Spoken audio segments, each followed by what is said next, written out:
Baru-baru ini terjadi ada sebuah kejadian Ustadz. Ada seorang pria yang menggunakan cadar dan berpakaian muslimah. Ini aneh sekali ya. Dan ini terjadi di sebuah pengajian Ustadz. Dan beliau ini duduk di antara wanita dan diketahui oleh teman-temannya. Jadi artinya teman-temannya ini tahu kalau dia ini laki-laki menggunakan pakaian muslimah, yang artinya seakan-akan mereka ini menormalisasi hal tersebut Ustadz. Nah, atas kejadian ini bagaimana pendapat antum Ustadz? Di masa Nabi SAW pernah ada orang seperti itu, gelagatnya. Tapi kita tidak katakan masuk ke pengajian, belum kita masuk ke bahasan tadi ya. Tetapi begitu Nabi SAW melihat orang ini ada kecenderungan seperti agak cenderung bergaya seperti lawan jenisnya. Maka Nabi SAW suruh keluarkan dari kota Madinah orang ini. Disuruh keluarkan. Bukan malah dijadikan teman, jadi sahabat, itu nggak boleh. Bagi laki-laki tidak boleh berteman sama orang seperti ini karena dia berbahaya, bisa homoseksual. Jadi itu dosa besar. Liwat atau homoseksual dan lesbian, dua-duanya lebih besar dosanya daripada zina. Karena kalau zina, fitrah laki-laki sama perempuan saling suka, ini keluar dari fitrah. Fahami dulu ini hukum syar'inya haram. Lebih besar daripada berinteraksi dengan lawan jenis, masih lebih ringan itu. Walaupun zina besar dosanya, tapi homoseksual dan lesbian lebih besar daripada dosa zina itu. Makanya hukumannya pun lebih berat daripada orang yang berzina. Dihukum mati itu. Ya, dijatuhkan dari tempat yang tinggi, dilempar batu dari bawah, itu kan berbahaya sekali. Fahami dulu ini baik-baik ya, supaya jangan ada orang yang berpikir ini hal yang biasa.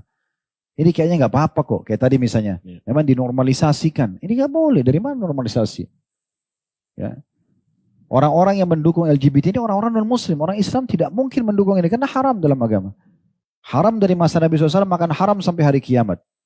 Ada orang Islam menolak ini dan coba mendukung, berarti dia mendukung selain daripada syariat Allah Subhanahu Wa Taala. Bahkan kalau dia menghalalkan, nggak apa-apa kok itu, ini bisa kufur, bisa kufur.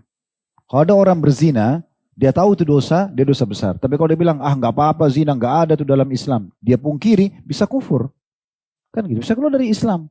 Nggak apa-apa kok itu LGBT. Ini bisa bahaya dia nih, secara keimanan, bisa keluar dari Islam.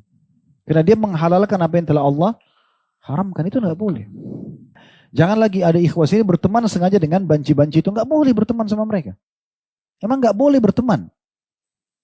Orang seperti ini kita harus putus hubungan. Dia lagi bermasalah. Gitu. Sama perempuan pun tidak boleh berhubungan karena mereka masuk juga ke alam perempuan. Perempuan pikir ini kan banci, mungkin nggak suka sama saya. Akhirnya nggak apa-apa buka hijab, nggak apa-apa berteman. Tidak boleh juga berteman sama mereka.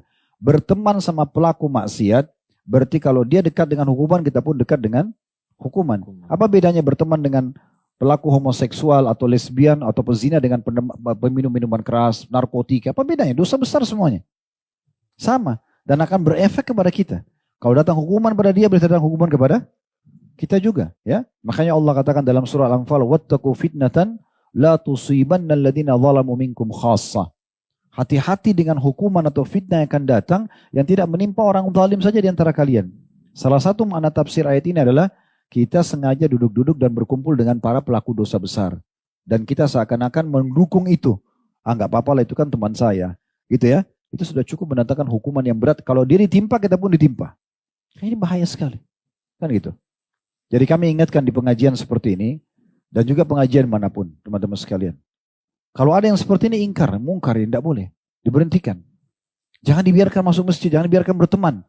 Di tempat laki-laki nggak boleh, tempat perempuan nggak boleh. Semua nggak boleh. Kan gitu. Dia masuk ke tempat laki-laki jadi virus. Dia akan suka laki-lakinya, kalau laki-laki udah terjadi homoseksual di masjid atau di luar sana tapi ketemunya di masjid misalnya. Atau di tempat perempuan.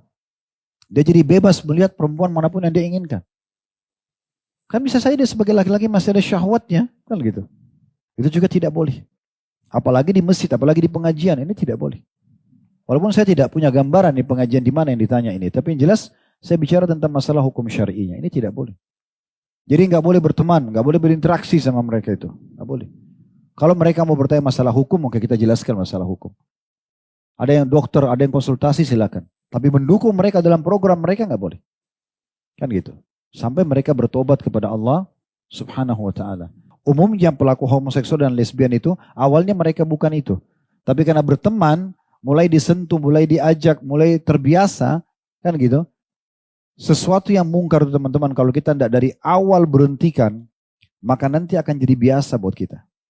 Jadi biasa, dan kalau sudah jadi biasa kita nggak merasa lagi itu sebuah kemungkaran.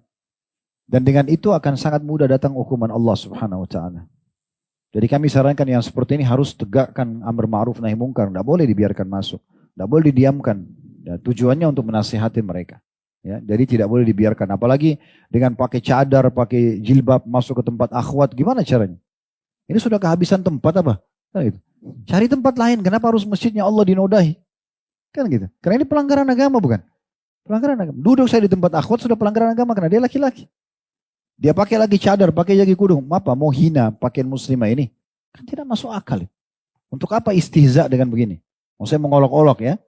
Udah sekalian aja pakai baju yang lain di luar sana tapi jangan di masjid, jangan pakai ini. Apa tujuannya? Mau dengar pengajian, dengar online. Kenapa harus datang ke masjid? Karena tidak layak dia untuk datang ke masjid ini. Tidak bisa, dia bisa menjadi masalah. Karena pelaku dosa kan gitu.